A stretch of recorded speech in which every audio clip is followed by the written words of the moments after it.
Saudi আরবের মক্কা নগরীর কাছে অবস্থিত এক ঐতিহাসিক পর্বতের নাম জাবালে নূর।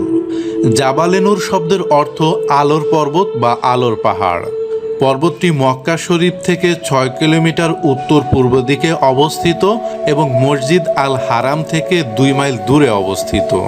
এই পাহাড়ের চূড়ায় বিখ্যাত হীরা গুহা অবস্থিত। প্রতি বছর হীরা গুহা দেখতে এই পর্বতে ভিড় করেন দুনিয়ার বিভিন্ন প্রান্তের বিপুল সংখ্যক পর্যটক। বিশেষ করে হজের মৌসুমে হাজিদের পদচারণায় মুখর হয়ে ওঠে জাবালে নূর এলাকা। সমতল ভূমি থেকে পাহাড়ের উপরের দিকে প্রায় ২০০ থেকে ২৫০ ফুট রাস্তা গাড়িতে যাওয়া যায়। সেখান থেকে ৮৯০ ফুট উচ্চতায় হীরা গুহা অবস্থিত। হীরা গুহায় যেতে আরও প্রায় ১০০ ফুট রাস্তা পাড়ি দিতে হয়, কেননা পাহাড়ের চূড়া থেকে বিপরীত দিকে একটু নিচে অবস্থিত হীরা গুহা, তাই পাহাড়ের চূড়ায় উঠে তারপর গুহাটিতে যেতে হয়। বর্তমানে যেখানে উঠতে শক্তিশালী ও সামর্থ্যবান মানুষের প্রায় ১ ঘন্টারও বেশি সময় লেগে যায়, প্রায় ১০০০ ফুট উচ্চতার ভয়ঙ্কর পথ পাড়ি দিয়ে পাহাড়ের চূড়ায় উঠতে বেশ কয়েকবার বিশ্রাম নিতে হয়।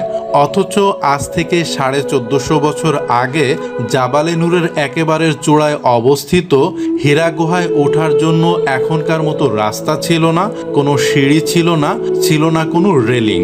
তখন এই পথ বেয়ে হযরত মুহাম্মদ সাল্লাল্লাহু আলাইহি ওয়াসাল্লাম উপরে উঠতেন, আর উম্মুল মুমিনিন হযরত খাদিজা রাদিয়াল্লাহু তাআলা আনহা হযরত মুহাম্মদ সাল্লাল্লাহু আলাইহি ওয়াসাল্লামের জন্য নিয়ম করে খাবার নিয়ে যেতেন। নবুয়ত লাভের আগে মহানবী সাল্লাল্লাহু আলাইহি ওয়াসাল্লাম হীরা গুহায় ধ্যানমগ্ন থাকতেন। এখানে তার ধ্যানমগ্ন অবস্থায় লাইলাতুল কদরের রাত্রে পবিত্র কোরআন নাজিল হয়। আল্লাহ তাআলার নির্দেশে ফেরেশতা জিবরাইল আলাইহিস সালাম তার কাছে কোরআনের বাণী পৌঁছে দেন। অবতীর্ণ হয় সূরা আল আলাকের প্রথম ৫ আয়াত, যার প্রথম শব্দই ছিল ইকরা বা পড়ুন। হীরা গুহা ইসলামের ইতিহাসে একটি আলোচিত জায়গার নাম। ইসলামের ঐতিহাসিক নির্দেশনাবলীর অন্যতম। মানব জাতির মুক্তির দিক নির্দেশনা সম্মিলিত মহাপবিত্র আল কোরআন দুনিয়ার বুকে সর্বপ্রথম এই গুহায় নাজিল হয়, যে কারণে এই গুহার মূল্যায়ন এত বেশি। আমাদের ভিডিওগুলো আপনাদের কেমন লাগে তা কমেন্ট করে জানাবেন। ভালো লাগলে একটা লাইক দিয়ে সবার সাথে শেয়ার করে দিবেন। আর এই চ্যানেলে নতুন হলে সাবস্ক্রাইব করে বেল আইকনটি বাজিয়ে দিবেন, কারণ আগামীতে এরকম কন্টেন্ট আরও আসবে।